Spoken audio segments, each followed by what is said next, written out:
All right, you beautiful souls. We've had a bit of a series here, the last 3 videos.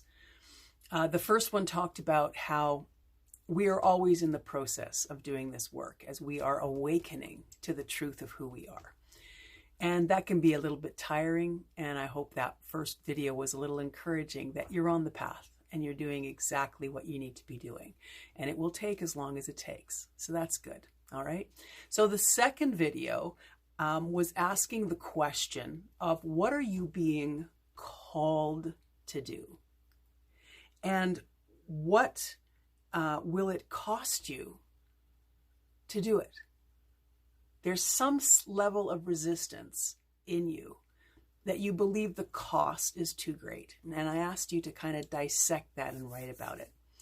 The third video was asking you, what will it cost you to not do it? That's very personal, and that's a big, deep question.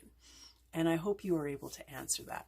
Now, this one, I just wanted to remind you of, well, here we go.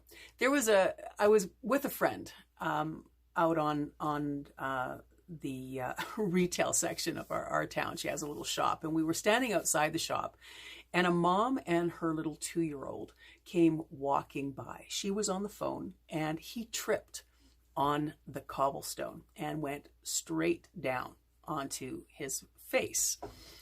Didn't actually hit his face, but he went straight down. And my friend and I immediately reacted with a, oh, and he turned around to look at us. He wasn't hurt, but he heard our reaction to him, and he started to cry. Like you could see it kind of building up in him.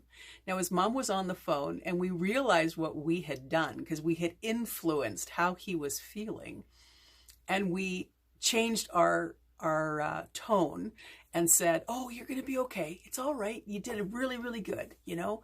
And he all of a sudden smiled. He got up and he was fine. And the mom turned around to us and kind of gave us the thumbs up. We are influenced so profoundly by the people around us in our early years. He, in that moment, was already so disconnected from the truth that he knew for himself that he looked to us or the surrounding community to tell him how he felt. So in our initial reaction, we told him he should be in pain. And in our second reaction to him, we communicated that he's fine. He believed us in both instances. That is just a tiny, tiny glimpse of how influenced you are as a result of how you were raised. You have so many messages in your mind that are not yours.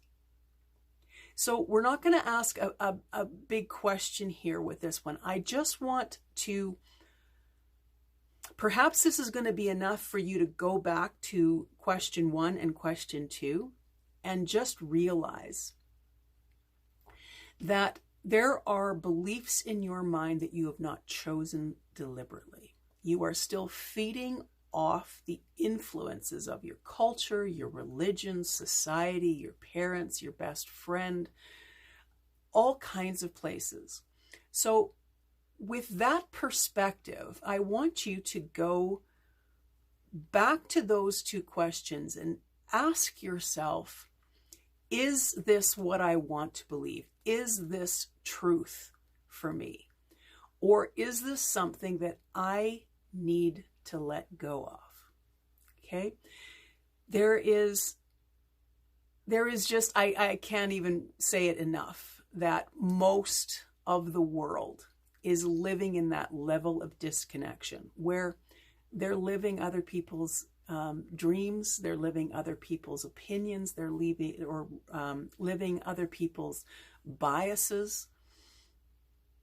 We need to awaken to the truth of who we are and what we have come to bring the world. And this is how we start. This is the work. Okay.